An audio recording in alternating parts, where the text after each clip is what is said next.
Welcome to second species counterpoint. So counterpoint again is the independence of two or more musical lines. That means musical lines going horizontally. We can think of melodies. In this case, we have the given cantus firmus. The cantus firmus, CF, is the original melody. Composers during the Renaissance usually took them, there were existing melodies, and they wrote a counterpoint to it. Second species means that we have a whole node always in the cantus firmus and half nodes in the counterpoint. That means we have a 2-to-1 counterpoint or 1-to-2 counterpoint. One note in one voice while we have two nodes in the other. So let's actually listen to this, and I already wrote the analysis in here. For the analysis, we always use generic intervals.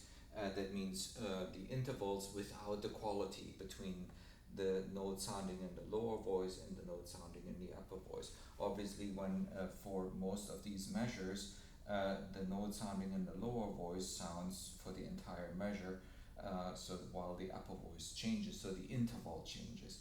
But we start out with an octave, we end with an octave, and we can already see we have very few or relatively few other perfect intervals in between. Here we have a unison, here we have an octave, here we have an octave, and here we have an octave.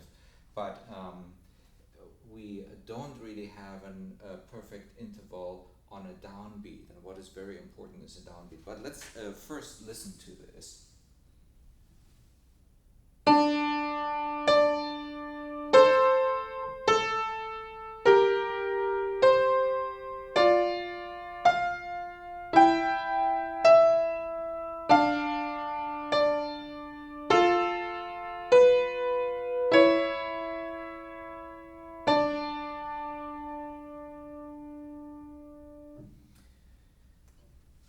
The counterpoint, the second species counterpoint, is driven by the tension that is created by either dissonant intervals or imperfect consonances and their resolutions to perfect consonances. So we start out with a perfect consonance, but then go to an imperfect consonance, which then is resolved into a perfect consonance, going to an imperfect consonance. Now, we learned already in first species that the interval of a fourth during the Renaissance was considered a dissonant interval. It sounded also dissonant because of the tuning system at that time. And there are very strict rules about dissonances. Most importantly, dissonances can never be on the first note of a measure. That means cannot fall on the first half note. Dissonances can only fall on the second note of the measure. And secondly, the dissonance must be stepwise. That means in this case the dissonance is approached from below and resolved in the same direction, right? So it goes up, it goes stepwise up. Here we have another fourth, the dissonance, and again it goes stepwise in the same direction, and the middle one is the dissonance. In this particular case, we actually have a tritone, an augmented fourth. Here we had a perfect fourth. Both are considered dissonant intervals. So we have a dissonance that then is being resolved to an imperfect consonance, which then is being resolved to a perfect consonance on the second beat. Whenever we approach a perfect consonance, whether be it on a first beat or on a second beat in a measure, it can only be either in contrary motion or in oblique motion. Oblique motion is if one voice stays the same and the other voice changes. So this perfect unison is approached by oblique motion, and so is this, and so is this, and so is this. Now here we have the approach of a perfect interval in contrary motion. So contrary motion or oblique motion. So one more time, let's listen to this and let's focus on how the music is pushed forward by the tension that is being created by dissonances or imperfect consonances, and then their resolution into perfect consonances.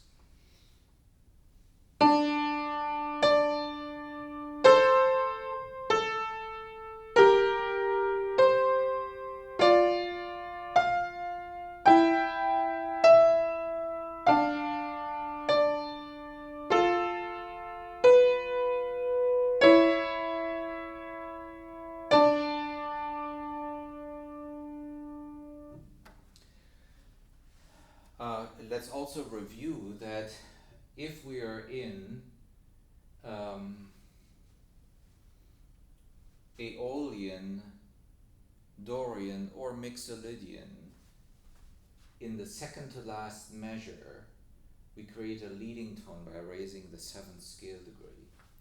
Now, in this particular case, we have a key signature of a B flat, which means we are in D Aeolian, and in that case, since we're in Aeolian, we also raise the seventh scale degree. Now, we cannot have an augmented melodic interval. If we were to have B flat going to C sharp, we would have an augmented second, and we want to avoid that because it's difficult to sing, and also it sounds dissonant, so we raise the sixth scale degree in this case also when we approach the raised seventh scale degree. Good.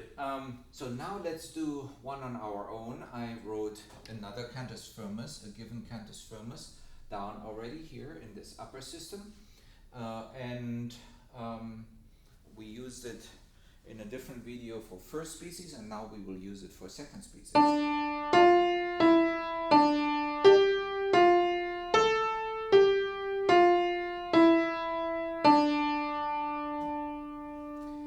So now we don't have a key signature, that means we are in Dorian, in D Dorian. We surely want to end with with an octave, a sixth going to an octave, so E to C sharp is a sixth, D to D, an octave. That will be our ending, and we do want to start with a half rest. We don't have to start with a half rest, but many of those second species counterpoint, like this one, started with a half rest followed by the octave. Okay, so now we want to go in half notes in our counterpoint. So we have to play around, and our best friend is actually our eraser, which I lost. I found it. Because we have to play around a little bit with it, and we may make many mistakes. The most important thing is that we correct the mistakes, and so we end up with a solution that is without any mistakes.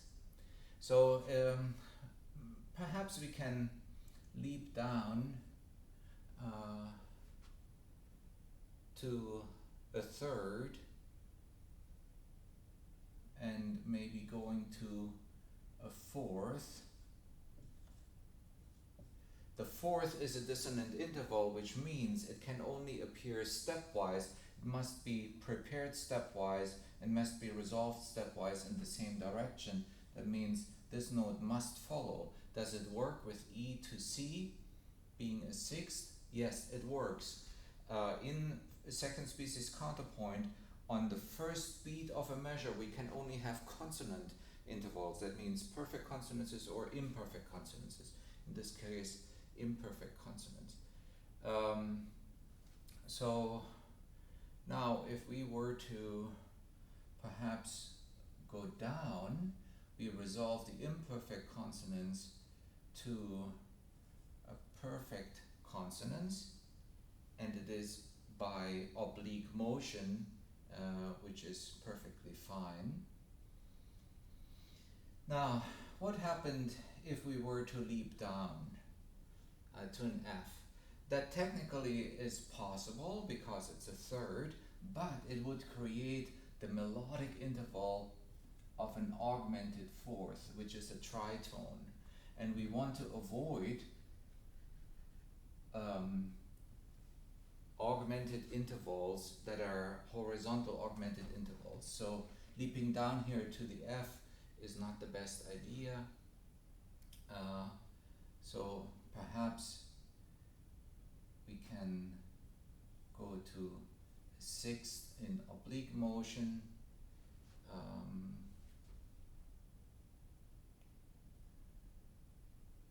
And a fifth also in oblique motion, and now what would happen if we were to go to a G? If we go to a G here, we have a unison, and we don't actually want to have a unison on the first beat of a measure.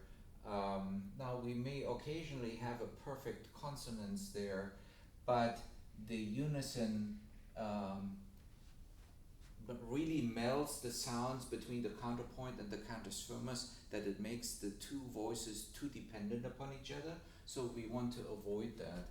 So maybe instead we go back up to create a third. Now if we were going to go up when we have a fourth, this is a dissonance. This must be stepwise and resolved stepwise. Let's see if this works. F to D is a sixth, could work. So if we go too far and we find a mistake later when we play through, then it's too difficult to change. So let's actually play through of what we have so far.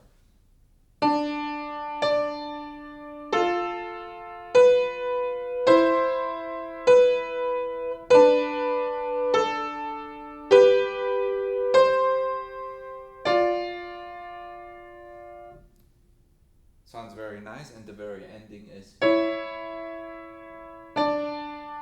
So sounds good to so far to my ears. I don't hear any mistake, and as long as we did our analysis correctly, and we look at how dissonances are approached and resolved, they can only be stepwise, both in their approach and their resolution, and how we approach perfect consonances can only be oblique motion, like here, or in contrary motion, like at the end. Then it is fine. Then we did not make any mistake.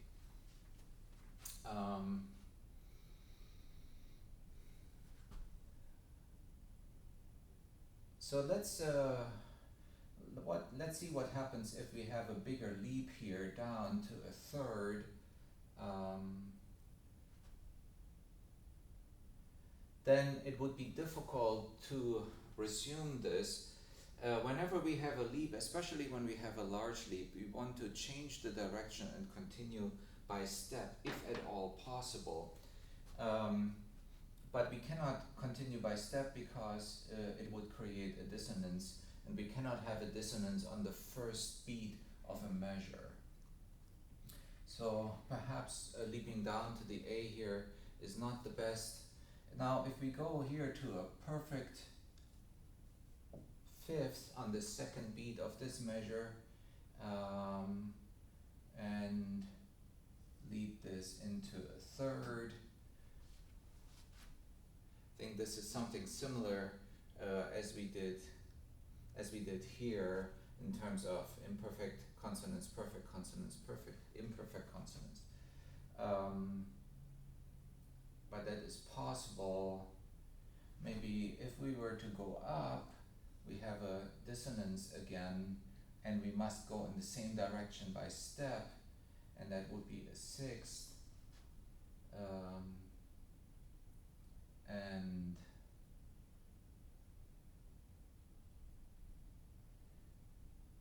so now if we go up, we have a dissonance again, which means we would have to go up, but we cannot have a G right here where we have the F, because we cannot have a dissonance on beat 1 of a measure. So let's leap down perhaps to a third. parallel motion once, third, and then we can have another dissonance, fourth, and it continues by step in the same direction. So if I play this, let's see how it sounds.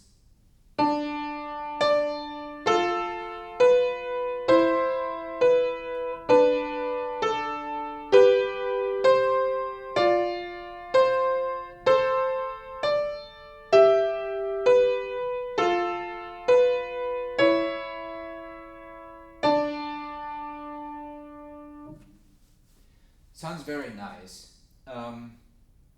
So we to double check, we need to double check that we don't have a dissonance on the first beat of a measure.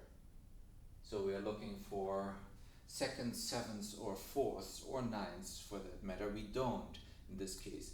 Then we look at dissonances at the second beat of a measure, and we will make sure that they are approached stepwise and resolved stepwise. Now, some textbooks are a little bit stricter and they say it has to be in the same direction. Other textbooks say it can be in the opposite direction, like a neighbor motion. In this case, we only created same direction, so we resolved the dissonances in the same direction, but it is possible also to resolve them in the opposite direction as long as it is by step. But this is the strictest way to do it. So here also stepwise approach, stepwise resolved, here also, and here also.